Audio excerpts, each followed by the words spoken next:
ঠিক আছে, লাস্ট ক্লাসে যেটা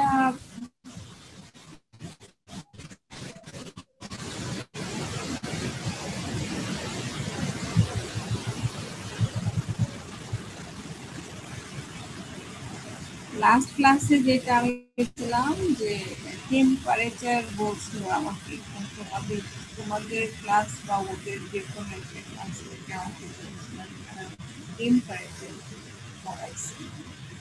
তো এগুলো আমি ছিলাম যে আমরা তো ওয়াটার, শোনা যাচ্ছে আমাকে?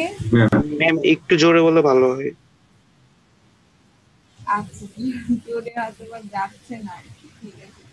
তো আমরা যেটাই বলছিলাম না কেন, এটা হচ্ছে ফিজিক্যাল কোয়ালিটি অফ ওয়াটার বলছিলাম, ফিজিক্যাল ওয়াটার কোয়ালিটি প্যারামিটার করি যে টার্বিডিটি ছিল, হ্যাঁ, আহ, তারপরে হচ্ছে যে তোমার কি যেন কালার ছিল, হ্যাঁ, টেস্ট অ্যান্ড ওডর ছিল, হ্যাঁ, টেম্পারেচার পর্যন্ত ছিল। এছাড়া আরেকটা প্যারামিটার হচ্ছে পিএইচ বা এসিডিটি বা অ্যালকালাইনিটি। অ্যাকচুয়ালি এসিডিটি এবং অ্যালকালাইনিটি এইটা ডিনোট করেই হচ্ছে পিএইচ। আমরা ছোটবেলায় আমরা মৃদু পানি বা খর পানি বলে একটা জিনিস পড়ে আসছি যে সাবান কেন ফেনা হয় না, খর পানিতে কেন সাবান ফেনা হয় না। তো এই ফেস অ্যাকচুয়ালি এটা অনেক সময় ফিজিক্যাল প্যারামিটারও বলা হয়, আবার এটা অ্যাকচুয়ালি তোমার কেমিক্যাল প্যারামিটারই মোস্ট করা হয়। তারপরে অনেকে আবার পিএইচ ফিজিক্যাল বলে যে এটা একটা এরিক বা ক্ষারীয় একটা স্বাদ হয়, সে কারণে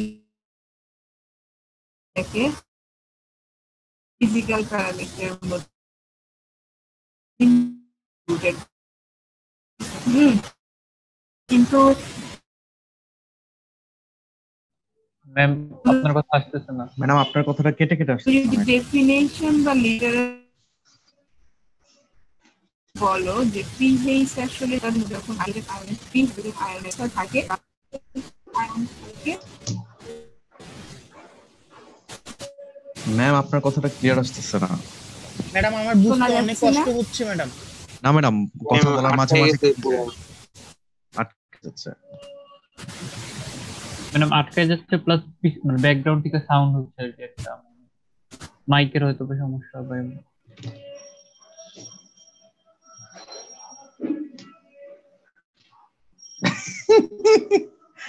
আরে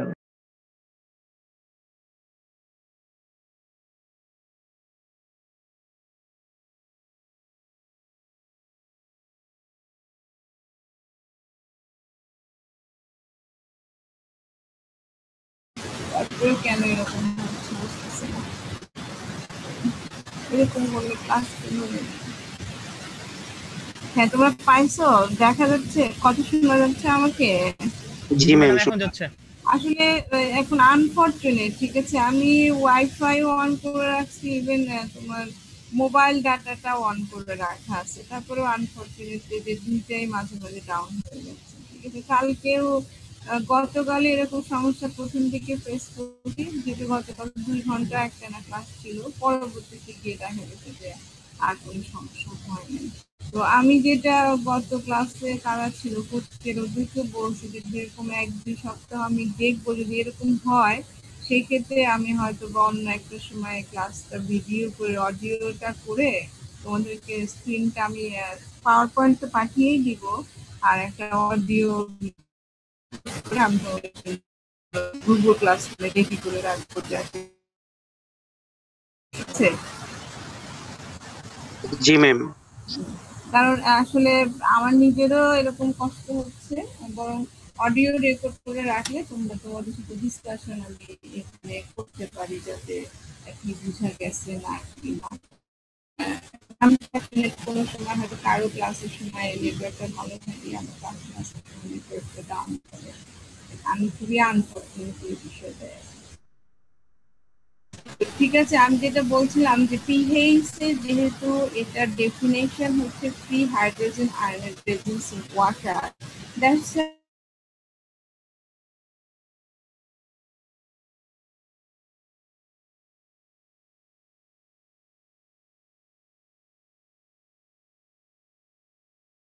ফিজিক্যাল, কেমিক্যাল এবং দুইটা প্যারামিটারই এটাকে বলা হয়।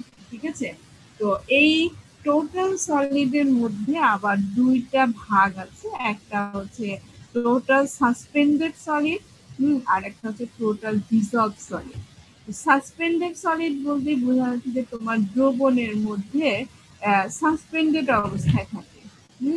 আর ডিসলভ মানে পানির সাথে তোমাকে একদম মিশে দ্রবীভূত হয়ে থাকে, কিন্তু সাসপেন্ডেড দ্রবীভূত হয় না, জাস্ট পানির মধ্যে ভেসেও না, ঠিক আছে, পানির মধ্যে যদি ঝুলন্ত বলো, সাসপেন্ডেড অবস্থা থেকে ঝুলে থাকে আর কি। হ্যাঁ, যেটা যেটা আসলে হচ্ছে যে তুমি যদি একটা ফিল্টার পেপার নাও, আমার মনে হয় আমি ল্যাবে তোমাদেরকে এই টেস্টটা করাইছিলাম, যে ফিল্টার পেপার যদি নাও তাহলে ফিল্টার পেপারের মধ্যে এই সাসপেন্ডেড সলিডটা কিন্তু উপরে আটকে যায়, যেহেতু এটা পানির মধ্যে দ্রবীভূত অবস্থায় নাই। ঠিক আছে, এটাকে সাসপেন্ডেড সলিড বলে।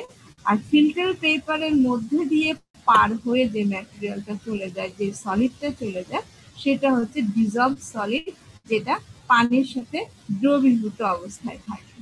ঠিক আছে, তো এই দুইটা জিনিস আসলে ওই যে আমি বলছিলাম তোমাদেরকে ক্লাসে, আমার যতদূর মনে পড়ে সেশনাল ক্লাসে একটা অ্যাসাইনমেন্টও দিয়েছিলাম যে আসলে টোটাল সলিড আমরা যে এই টোটাল সাসপেন্ডেড সলিড এবং টোটাল ডিসলভড সলিড, যে দুইটা জিনিসের যে আমরা ডিভাইড করছি বেসড অন হোয়াট। ঠিক আছে, based on what, based on actually হচ্ছে এই যে এখানে যে স্ক্রিনটা দেখতে পাচ্ছ, এটা হচ্ছে যে পার্টিকেল সাইজের উপরে ডিপেন্ড করে আমরা এই ডিসলভড সলিড আর হচ্ছে সাসপেন্ডেড সলিড দুটাকে ভাগ করছি। পার্টিকেল সাইজ দেখো যে যখন 0.1 মাইক্রোমিটার পর্যন্ত আছে, তখন সেটাকে আমরা বলি 0.1 বা 0.12 বা এরকম একটা পজিশনে এইটুকু ম্যাটেরিয়ালকে আমরা ডিসলভ সলিড বলি, আর suspended solid greater than 0.1 micrometre. এই এইটা আসলে হচ্ছে যে তোমার বেশ কিছু কন্ট্রোভার্সিয়াল ইনফরমেশন আছে। এটা খুব কনজারভেটিভ সাইড থেকে বলা হয়েছে যে 0.1 মাইক্রোমিটার হলে হচ্ছে ডিসলভ সলিড, আর 0.1 এর বেশি হলে সেটা সাসপেন্ডেড সলিড। কিন্তু একটু মানে আরেকটু যদি লিবারাল হই, তাহলে হচ্ছে বলা হয় যে 1.2 মাইক্রোমিটার যদি হয় তাহলে ডিসলভ সলিড, আর 1.2 এর বেশি হলে হচ্ছে সাসপেন্ডেড সলিড। ঠিক আছে, বাট মোর কনজারভেটিভ হচ্ছে 0.1 লেস দেন 0.1। ঠিক আছে, দ্যাটস ওয়াই আমরা যে ল্যাবে, তোমরা যে ল্যাবে যে টিডিএস বা টিএস করছো, তার হচ্ছে যে ফিল্টার পেপারটা সেটা নর্মালি 1.2, কখনো 1.2 মাইক্রোমিটার দিয়েও করা হয়, কখনো 0.1 মাইক্রোমিটার দিয়েও করা হয়। 0.1 তো আমরা পাই না, 0.045 মাইক্রোমিটার দিয়ে আমরা করি। ঠিক আছে, তো 1.2 বা 0.045 যে মাইক্রোমিটারই হোক না কেন, এই ফিল্ট্রেশনের উপর দিয়ে সাসপেন্ডেড পার্টিকেল, যেহেতু তার থেকে বড় পার্টিকেল গুলো সাসপেন্ডেড পার্টিকেল, তাই ওই পোরের মধ্য দিয়ে আর এই পার্টিকেল গুলো অ্যাক্সেস পায় না, তারা উপরে রিটেইন করে যায়। আমরা সেটার ওয়েট নেই, সেটার ওয়েট নিয়ে আমরা বলি দিস ইজ সাসপেন্ডেড পার্টিকেল। আর নিচে যেগুলো চলে যায় তখন সেগুলোকে আমরা ওভেনে রেখে দেই, এটাকে শুকানোর জন্য, কারণ পার্টিকেল গুলো তো পানির মধ্যে ডিসলভ অবস্থায় আছে, এটা আমরা দেখতে পাচ্ছি না। তো এটা আমরা ওভেনের মধ্যে রেখে দেই, পানিটা বাষ্পীভূত হয়ে যায় এবং যদি কিছু পার্টিকেল থেকে যায়, ডিপোজিটেড হয়ে যায়, তখন আমরা এটাকে ওয়েট নেই। ঠিক আছে, তোমাদের যদি ল্যাবের কথাটা মনে থাকে যে এটা টেস্টটা করতে 2 দিন লাগে, একদিন তোমরা রেখে দাও, হ্যাঁ, পরের দিন এসে ওয়েট নাও, ওই যে পানিটাকে বাষ্পীভূত করার আমরা এই সময়টা অ্যালাউ করি ইন দ্য ওভেন। ঠিক আছে না? আচ্ছা তোমরা? জি ম্যাম, আসি ম্যাম। এটার উপরে তাহলে টোটাল ডিসলভ সলিড, এটার ইম্পর্টেন্সটা কোথায়? এটার ইম্পর্টেন্সটা আসলে যেহেতু আমি বলতেছিলাম যে এটা আসলে বিভিন্ন ইনঅর্গানিক সল্ট বা বিভিন্ন অর্গানিক ম্যাটার এখানে যখনই প্রেজেন্স থাকে, তখনই আসলে এই তোমার সলিড কন্টেন্টটা আমরা পাই। ঠিক আছে, তো আমাদের যে বাংলাদেশ এনভায়রনমেন্ট কনজারভেশন রুল আছে 1997-এ, সেখানে আসলে ড্রিঙ্কেবল ওয়াটারের জন্য বা পোর্টেবল ওয়াটার যদি ধুতে হয় তাহলে টোটাল ডিজলভ সলিড কখনোই 1000-এর বেশি হবে না।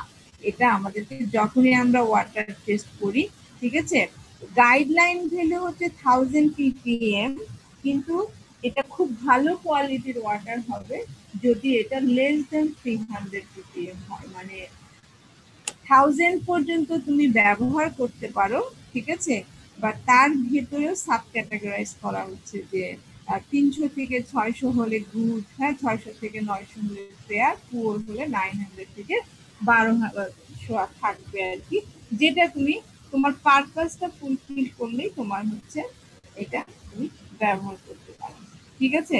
কারণ যেখানে যত বেশি থাকবে সল্ট এবং অর্গানিক ম্যাটার থাকবে তত বেশি, এবং তোমার যে পারপাসটা হবে সেই পারপাসটাকে তোমাকে হ্যাম্পার করবে আর কি, ঠিক আছে। সেজন্য এটা একটা ইম্পর্টেন্ট প্যারামিটার।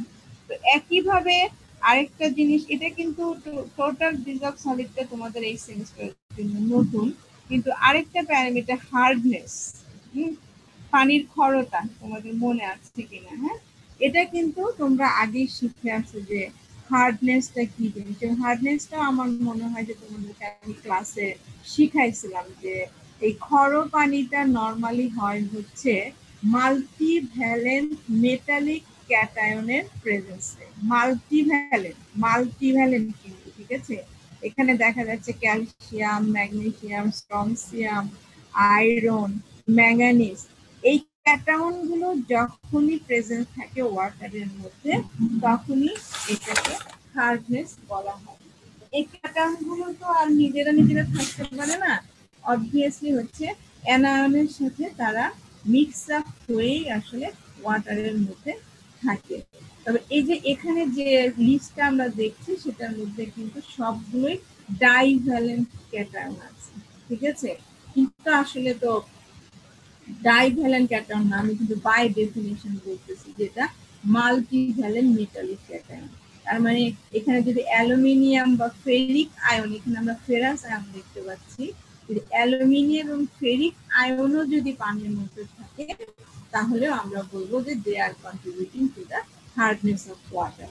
যখন আমরা total hardness of water calculate করব তখন calcium, magnesium, strontium, iron, manganese এদের পাশাপাশি যদি সেখানে অ্যালুমিনিয়াম, আয়রন, ফেরিক আয়নের কনসেন্ট্রেশন আমরা পাই তাহলে তাকে আমাদের সাম আপ করতে হবে, কারণ বাই ডেফিনিশন এটা হচ্ছে মাল্টিভ্যালেন্ট মেটালিক আয়ন। কিন্তু মোস্টলি পানিতে এই ডাইভ্যালেন্ট ক্যাটায়ন গুলো থাকে বলেই আমাদের সবসময় এই ডাইভ্যালেন্ট ক্যাটায়নের দিকে নজর থাকে। এই হার্ডনেস এর মধ্যে আবার ভাগ আছে। তোমার আমার মনে হয় যে সবগুলো লেকচারে আমি তোমাদেরকে সেশনাল ক্লাসে দিয়েছিলাম, আমার এখন টু দা পয়েন্ট মনে পড়তেছে আর কি। Carbonate and non carbonate hardness, এই যে যে টেবিলটা দেখলাম যে বিভিন্ন অ্যানায়ন হচ্ছে এখানে অ্যাসোসিয়েটেড আছে উইথ দ্য ক্যাটায়ন। হ্যাঁ, কার্বনেট অ্যানায়ন আছে, সালফেট অ্যানায়ন আছে, ক্লোরাইড অ্যানায়ন আছে, নাইট্রেট অ্যানায়ন আছে এবং সিলিকেট অ্যানায়ন আছে। এই তাহলে এই কার্বনেট বাইকার্বনেট প্রেজেন্স করবে যেই হার্ডনেসে সেটাকে বলা হবে হচ্ছে কার্বনেট অ্যানায়ন, আর যেগুলো সালফেট, ক্লোরাইড, নাইট্রেট বা সিলিকেট আছে সেগুলোকে বলা হবে হচ্ছে নন কার্বনেট হার্ডনেস, ঠিক আছে। তো হার্ডনেস আর অ্যালকালিনিটির মধ্যে একটা হচ্ছে মানে রিলেশন আছে, যেহেতু অ্যালকালাইনিটিটাও আমরা নর্মাল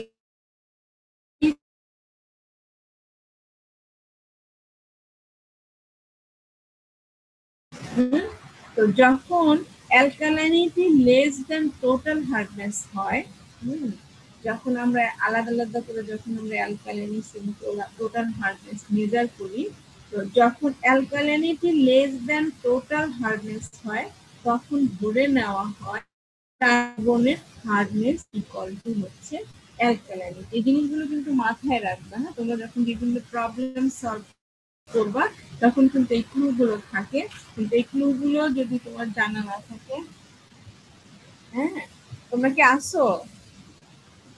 জি ম্যাম, আসি ম্যাম। এই ক্লু গুলো যদি জানা না থাকে তখন আর তোমরা হচ্ছে প্রবলেম গুলো সলভ করতে পারো না। হ্যাঁ, যে একটা কিছু ধরো অ্যালকালিনিটি দেওয়া আছে, টোটাল হার্ডনেস দেওয়া আছে, তখন তোমাদেরকে বলা হয় যে ডিটারমাইন দ্য কার্বনেট হার্ডনেস, ঠিক আছে? তখন কিন্তু অলরেডি তোমাদেরকে এখানে বলে দেওয়া আছে যে alkalinity is less than total hardness, কারণ আমার টোটাল হার্ডনেস হচ্ছে কম্বিনেশন অফ কার্বনেট আয়ন আর নন কার্বনেট আয়ন, ঠিক আছে? কার্বনেট আয়ন আর হচ্ছে নন কার্বনেট আয়ন, আর অ্যালকালিনিটি হচ্ছে কার্বনেট, ঠিক আছে? কার্বনেট, তার মানে যে যখন আমি alkalinity less than total hardness বলবো তখন এই কার্বনেট হার্ডনেস থেকে is assumed to be alkalinity. আর যখন when alkalinity is greater than total hardness, ঠিক আছে, তখন বোঝা যাচ্ছে যে এখানে কার্বনেট আয়নের আধিক্যতা বেশি, দ্যাটস ওয়াই তখন বলে নেওয়া হচ্ছে যে কার্বনেট হার্ডনেস ইকুয়াল টু হচ্ছে টোটাল হার্ডনেস। এটা যাতে অবশ্যই মাথায় থাকে, ঠিক আছে?